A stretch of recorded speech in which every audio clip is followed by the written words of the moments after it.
I saw a story this week on CNN about a minister in Gainesville, Florida, who has declared September 11th of this year Burn the Quran Day. Thank you for your reaction. That was mine. This guy is a minister at a non-denominational church called the Dove World Outreach Center. He said all kinds of disparaging, insulting, inaccurate things about Islam that I'm not going to repeat from this pulpit. His message is about hate and fear. And I can assure you, there is nothing in the Gospels, there is nothing in the teaching of Jesus Christ that says anything about burning the holy texts of other traditions. It is not there. The proposed burning of the Quran is obscene. It is not the work of peace. It is not the work of understanding. It is not the work of building bridges. It is insanity. Now, the good news is there are a lot of groups, a lot of churches, even the National Association of Evangelicals, who are condemning this action and urging the church to cancel their event. A conversation about God demands grace and openness, a willingness to learn, to have our own ideas challenged, our convictions questioned.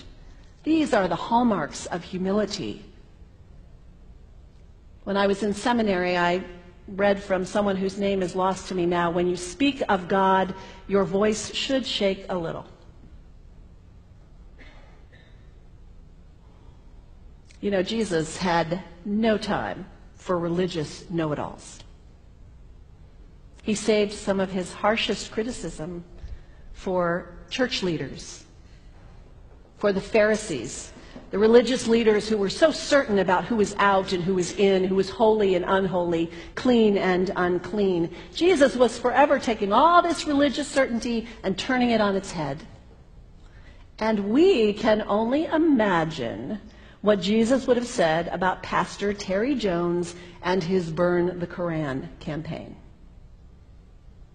I think he would say, this has got to stop. Followers of Islam believe that the Quran is a collection of revelations received by the Prophet Muhammad from God about 1400 years ago.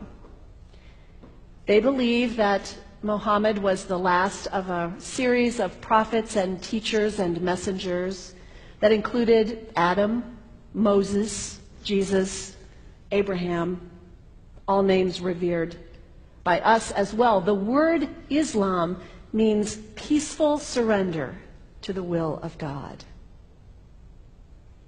The Quran was written at a time when the Muslim people were being driven from their homes, persecuted, and killed. The Old Testament was written at a time when Jewish people were being driven from their homes, persecuted, and killed. And religious scholars will tell you that most holy scriptures have stories of war and violence in them. Throughout history, most faiths have used these texts to justify violence.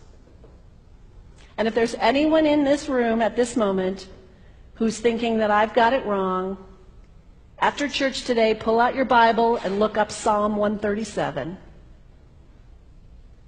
And you'll see that our own text has passages that can make us uncomfortable. But also, like the Bible, the predominant message of the Quran is of peace and care and loving God, justice, care for the neighbor, care for the stranger. In the Bible, we have thou shalt not kill. In the Quran, we have whoever kills another, surely he is killing all of humanity. And whoever saves the life of another, surely he saves the lives of all humanity. These are words of peace, words of faith, words that could save the world if we would take them to heart. The second thing you can do, the next time someone sends you one of those emails demonizing Islam, delete it. Don't forward it. Don't participate in the stereotyping. Don't give in to your fear. It's okay to be a little afraid. We all have those emotions. Just don't give in to it. Don't sign on for it. Don't focus on this tiny group of extremists who commit acts of violence. Focus on the hundreds of millions of Muslim people in the world who are people of faith, whose priorities and concerns and families are not so different from your own. And third, when you think of Muslim people, think of individuals. Think of the professor at Ohio State. Think of the engineer at Honda. Think of the teacher at the elementary school down the street. When you think of Muslim people, remember those who died on 9/11, not the hijackers. There was only a handful of them. Remember Mohammed Sunhami Hamandi. He was born in Pakistan. He came to the United States as a small child with his parents. He played high school football. He went to college. He became a part-time ambulance driver. He died, this Muslim young man, on 9/11, trying to rescue people and save lives. When you think of Muslim people, remember Mohammed Salahuddin Cloudhurry. He was a waiter at Windows on the World, which was at the top of the World Trade Center. He died that day. His wife had their baby 2 days later. When you think of Muslim people, remember Rama Salih. She was a woman, 28 years old. Her neighbors described her as fun and outgoing and generous. And she died on American Airlines Flight 11, 7 months pregnant with her first child. Remember the founder of the Islamic Circle of North America, who worked in the World Trade Center and also died on September 11th. That same group now is giving away tens of thousands of copies of the Quran in response to the campaign about burning the Quran. In the language of their own tradition, they are spreading words of faith and peace and hope. One of the ladies at the 8:30 service this morning said to me after, maybe we should declare September 11th, buy a Quran and read some of it.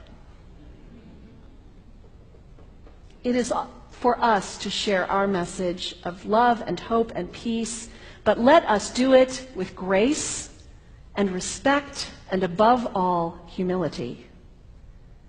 God grant us, as individuals, as a nation, as Christians, the humility for this work.